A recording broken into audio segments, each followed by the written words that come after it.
Buenos días, jóvenes. El día de hoy vamos a iniciar nuestro programa de la participación económica de México en la Segunda Guerra Mundial y lo vamos a dividir en tres momentos. El primer momento es inicio de la guerra y participación de México. En el segundo punto es México en el conflicto militar y por último la participación económica de México. Hacia septiembre de 1940, el escenario de guerra comenzará a reconfigurarse. Alemania, Italia y Japón formaron un eje y firmaron un pacto de ir a la guerra si alguno de ellos era atacado por Gran Bretaña o cualquier país que se les uniera. La URSS fue excluida del pacto, atacada por Alemania en junio de 1941, violando el pacto de no agresión firmado apenas 2 años antes por sus cancilleres Ribbentrop y Molotov. El presidente de Estados Unidos, Franklin Delano Roosevelt, otorgó su apoyo a Gran Bretaña. Las bases de cooperación entre ambos países fueron establecidas en la Carta del Atlántico el 14 de agosto de 1941. Después se le unieron otros países como aliados, entre ellos la Unión Soviética.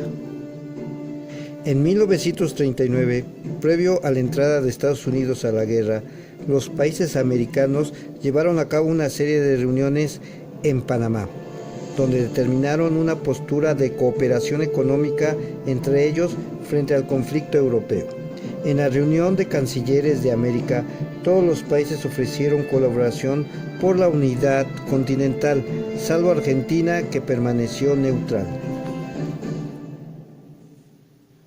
El 7 de diciembre de 1941, Japón atacó la base naval de Pearl Harbor en Hawái, por lo que Estados Unidos le declaró la guerra a Japón y luego a Alemania, lo cual provocó que el conflicto tomara una dimensión mundial.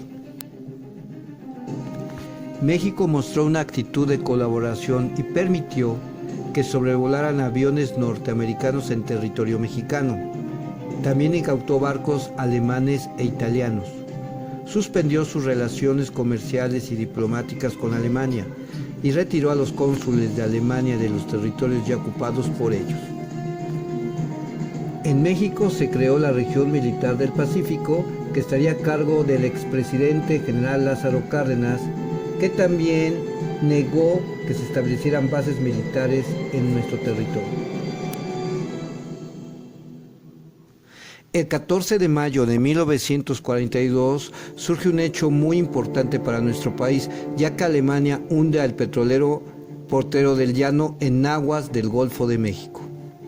Siguiendo las hostilidades de Alemania en contra de nuestro país, el 19 de mayo fue hundido el carguero llamado Faja de Oro, igual en territorio del Océano Atlántico, o sea, el Golfo de México.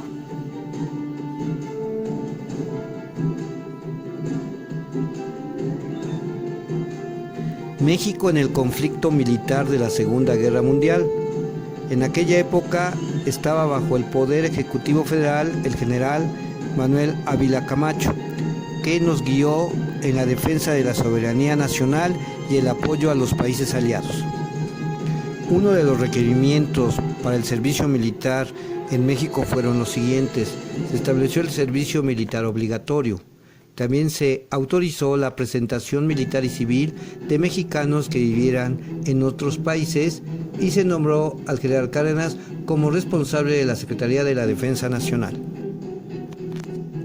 En febrero de 1945, las Fuerzas Armadas Mexicanas conformaron el Escuadrón 201, el cual participó a combatir en las Filipinas. Un segundo contingente también recibió adiestramiento, pero no alcanzó a participar en la guerra debido a la rendición de Japón al sufrir el ataque con bombas nucleares en las ciudades de Hiroshima y Nagasaki por parte de fuerzas estadounidenses. El Escuadrón Aéreo 201 se mantuvo en operaciones de junio a agosto de 1945. Fue conformado por 289 elementos, de los cuales 5 murieron en combate, 1 por enfermedad y 4 durante su entrenamiento en Estados Unidos. El escuadrón condujo 96 misiones de combate y participó activamente en los bombardeos de Taiwán. Luego de haber concluido con éxito su trabajo, regresó a México con un arribo victorioso a la capital del país el 18 de noviembre de 1945. Hubo resistencia por parte de sectores populares de la población para realizar el servicio militar, por lo que el gobierno tuvo que iniciar una campaña de propaganda a través de la prensa y la radio para convencer a quienes estaban indecisos sobre la necesidad de defender el territorio nacional. Participación económica de México en la Segunda Guerra Mundial. Debido a la paralización de las actividades económicas, aumentó la demanda de productos de primera necesidad en Europa y Estados Unidos, por lo que el país tuvo que aumentar el número de sus exportaciones, acrecentando el nivel de ingreso nacional. El gobierno impulsó el sector agropecuario, el sector industrial, para estimular la actividad económica. El sector manufacturero mexicano aumentó en su demanda un 79% y el crecimiento en el mercado interno del 30%. Entre 1940 y 1960, el Producto Interno Bruto del país creció de 21.700 millones a 74.300 millones de pesos, lo que representa un incremento anual de 6.4%. El país consiguió estabilidad económica, crecimiento de las regiones y una calidad de vida. Gracias.